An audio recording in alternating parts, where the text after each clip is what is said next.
بھارتی قیادت کے کھوکھلے بیانات اور مہم جوئی کا بھرپور جواب دیں گے۔ پاک فوج ملک کی خود مختاری سالمیت کے دفاع کے لیے پوری طرح تیار ہے۔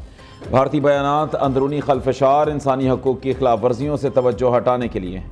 Army chief general Asim Munir کا کور کمانڈرز کانفرنس سے خطاب، کہا کسی کو بلوچستان میں امن خراب کرنے کی اجازت نہیں دی جائے گی۔ عسکری قیادت قوم کو درپیش کثیر الجہتی چیلنجز سے مکمل طور پر آگاہ ہے۔ عوام کی حمایت سے اپنی ذمہ داریاں نبھانے کے لیے پرعزم ہیں۔ شرکاء کا کشمیری عوام کے ساتھ یکجہتی کا اظہار۔ مقبوضہ کشمیر میں انسانی حقوق کی خلاف ورزیاں خطے کے استحکام کے لیے سنگین خطرہ قرار۔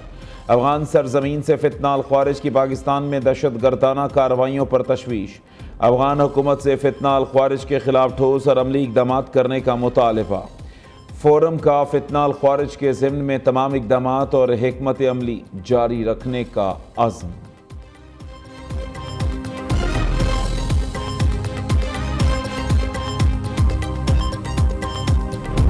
2018 تک پاکستان میں دہشت گردی کا خاتمہ ہو گیا تھا، مکمل طور پر صفایا ہو گیا تھا۔ بدقسمتی سے چند سال پہلے ایک حکومت نے ان کو دوبارہ پاکستان آنے دیا۔ اس سے بڑی پاکستان دشمنی اور کوئی ہو نہیں سکتی۔ ان عظیم قربانیوں کے نتیجے میں یہ دہشت گردی پھر ختم ہوگی اور دفن ہوگی۔ پاک فوج کی قربانیوں سے 2018 تک دہشت گردی کا مکمل خاتمہ کیا۔ بدقسمتی سے ایک حکومت نے دہشت گردوں کو ملک میں دوبارہ آنے دیا۔ اس سے بڑی ملک دشمنی نہیں ہو سکتی۔ بہادر جوانوں کی قربانیاں رائے گاہ نہیں جائیں گی۔ دہشت گردی کو دوبارہ ختم کریں گے۔ وزیر اعظم کی گلوبل اوورسیز کے وفد سے ملاقات میں اظہار خیال۔ شہباز شریف کی اوورسیز پاکستانیوں کے مسائل حل کرنے کی یقین دہانی۔ گرین چینل کو دوبارہ بحال کرنے کا عندیہ دیا۔ وزیر اعظم شہباز شریف نے وفاقی کابینہ اجلاس میں گفتگو کرتے ہوئے کہا، زرعی ٹیکس وقت کا تقاضا۔ چاروں صوبوں نے ذمہ داری کا مظاہرہ کیا۔ مہنگائی بڑھنے کی شرح 9 سال کی کم ترین سطح پر آ چکی۔ پوری کوشش ہے معاشی ترقی کی طرف بڑھیں۔ یوٹیلیٹی سٹورز کے بغیر رمضان پیکیج لانے کی ہدایت بھی کر دی۔ گوادر پورٹ کو کمرشل بنیادوں پر آپریشنلائز کرنے کے لیے فوری اقدامات کرنے کا حکم۔ دوسری جانب شہباز شریف نے اسلام آباد میں 72 دن میں مکمل کیے گئے جناح اسکوائر کا افتتاح بھی کیا۔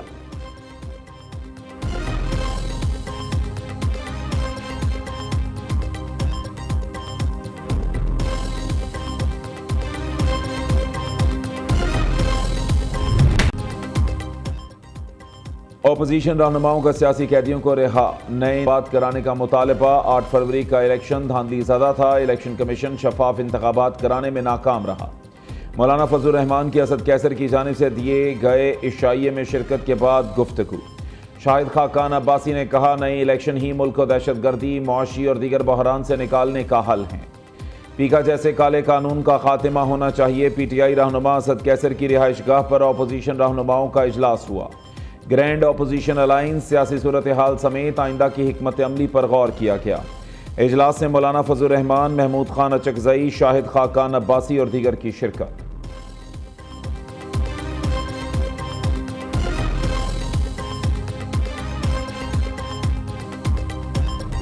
صاحب نے کہا کہ میں نے ایک لیٹر لکھا ہے، چیف آف آرمی اسٹاف کو لیٹر لکھا ہے۔ میں نے پرسنلی اس لیٹر کو ابھی تک دیکھا نہیں ہے، پڑھا نہیں ہے، کیونکہ میں 2 ڈیٹوں پہ نہیں جا چکا تھا۔ اور خان صاحب نے ان کے مندرجات خود جا کے پڑھ کے سنائے لوگوں کو، اور کہا ہے کہ فوج کی بڑی قربانیاں ہیں اور خلیج نہیں ہونا چاہیے، لیکن میں سمجھتا ہوں خلیج بڑھتا جا رہا ہے اور اس کے کچھ وجوہات ہیں، اور ان وجوہات کو ایڈریس کرنا بڑا لازم ہے۔ تو میں اپنے طرف سے ایک سابق وزیر اعظم کی حیثیت سے اور پاکستان تحریک انصاف جو اس وقت سب سے بڑی پولیٹیکل پارٹی کے اس کے ایک سربراہ کی حیثیت سے لیٹر لکھنا چاہتا ہوں۔ بانی پی ٹی آئی کی جانب سے کوئی خط نہیں ملا۔ سیکیورٹی ذرائع کی تصدیق واضح کیا، بات کرنی ہے تو سیاستدانوں سے کریں۔ اسٹیبلشمنٹ کو ایسے کسی بھی خط میں کوئی دلچسپی نہیں۔ پی ٹی آئی نے خط کے نام پر ایک اور ناکام ڈرامہ کرنے کی کوشش کی۔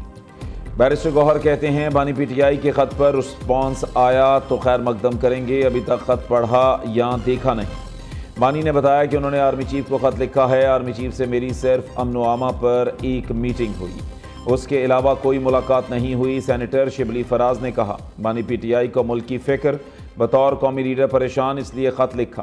بانی چیئرمین نے خط میں ملکی صورتحال کا پورا جائزہ دیا۔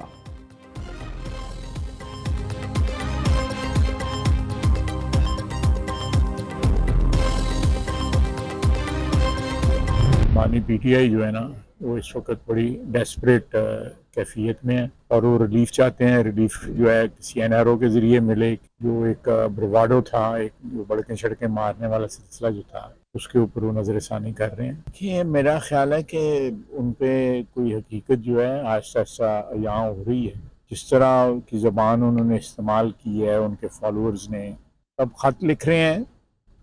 پہلے انہوں نے مذاکرات کا جو سلسلہ جو حکومتی جو کولیشن ہے اس کے ساتھ شروع کیا. عمران خان صاحب جو ہیں وہ کسی قسم کا این آر او چاہتے ہیں. وزیر دفاع خواجہ آصف نے بانی پی ٹی آئی کا آرمی چیف کو خط لکھنا این آر او مانگنے کی کوشش قرار دے دیا. پی ٹی آئی کا شیرازہ بکھرنے کا بھی دعویٰ کر دیا. خواجہ آصف نے میڈیا سے گفتگو میں کہا بانی چیئرمین بے تابی کی کیفیت میں وہ ریلیف چاہتے ہیں. بڑکے مارنے کے سلسلے پر بانی پی ٹی آئی نظر ثانی کر رہے ہیں. مذاکرات میں بھی یہی بات تھی کہ ہمیں این آر او دو. اب تو یہ بھی خبر ہے کہ مذاکرات کسی کے کہنے پر کیے جا رہے تھے.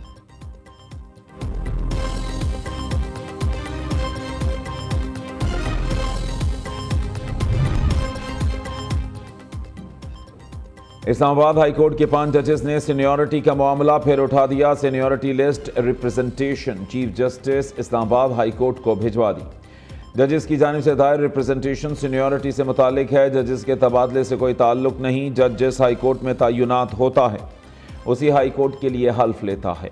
دوسری ہائی کورٹس میں ٹرانسفر ہونے والے جج کی سینیورٹی نئے حلف کے مطابق ہوگی. چیف جسٹس آف پاکستان یحییٰ آفریدی کو ججز ریپرزنٹیشن کی کاپی بھجوا دی گئی. ریپرزنٹیشن بھیجنے والوں میں جسٹس محسن اختر قیانی، جسٹس طارق محمود جہانگیری اور جسٹس بابر ستار، جسٹس سردار اسحاق خان اور جسٹس سمن رفعت امتیاز شامل. جسٹس میاں گل حسن اورنگزیب اور جسٹس ارباب محمد طاہر کی جانب سے الگ ریپرزنٹیشن فائل کیے جانے کا امکان.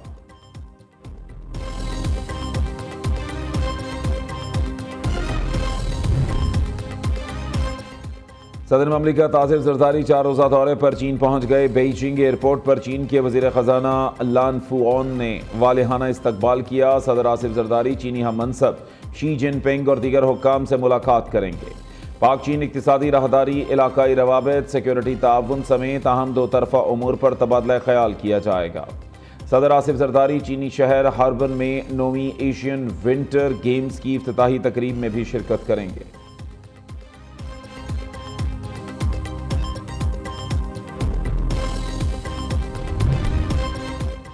ایف بی آر کو جھٹکا. ٹیکس گوشوارے جمع کرانے والوں کی تعداد میں 9 لاکھ کی کمی. 2023 میں گوشوارے جمع کرانے والوں کی تعداد 68 لاکھ کے قریب تھی. 2024 میں گوشوارے والوں کی تعداد کم ہو کر 59 لاکھ پر آ گئی.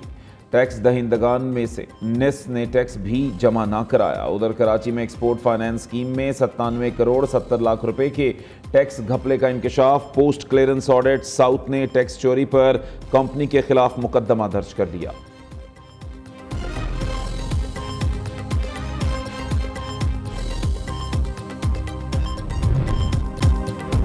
سپیریئر فیسٹ 2025 رنگینیاں بکھیرتا ختم. لڑکیوں کے 6 لڑکوں کے 3 ہاؤسز نے مارچ پاسٹ کیا.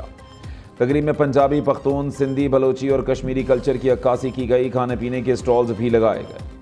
وزیر تعلیم پنجاب رانا سکندر حیات نے تقریب سے خطاب میں کہا کھیلوں کی سرگرمیوں سے طلبہ کی پوشیدہ صلاحیتیں نکھرتی ہیں. سپیریئر سپورٹس فیسٹیول سے نیا ٹیلنٹ ابھر کر سامنے آئے گا. M D superior group professor doctor Chaudhry Abdul Khaliq کہتے ہیں سپیریئر تعلیمی میدان کے ساتھ کھیلوں میں بھی پہلے نمبر پر ہے. Rector superior university professor doctor Sumaira Rehman نے کہا کھیل جیت کو کیسے منانا اور ہار کے بعد دوبارہ کیسے کھڑا ہونا سکھاتا ہے.